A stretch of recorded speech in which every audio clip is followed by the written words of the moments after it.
చిందరవందరైపోయిన జీవితంలో పన్నీటి జల్లు కురిపించి ఉగ్గుపాలతో సంస్కారాన్ని రంగరించిన మిమ్మల్ని తప్ప కన్న తండ్రిని ఏ విధంగా గౌరవించగలదు, ఏమని ప్రేమించగలదు? అమ్మా,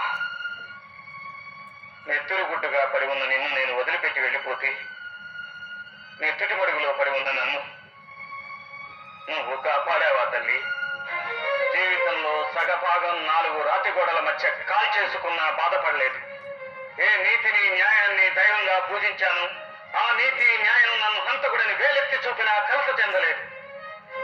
సంఘం చట్టం నన్ను మానవత్వం లేని రాక్షసుడన్నా తొణకలేదు. కానీ ఈ భూమి మీద నా భార్య మిగిల్చి వెళ్ళిపోయిన ప్రతిరూపమే నన్ను అసహించుకుంటుంటే ఈ గుండె కలుక్కుమంటుంది. చరిత్ర పుటల్లో చెరిగిపోయిన నగ్న సత్యాన్ని వెళ్ళగక్కమంటుంది.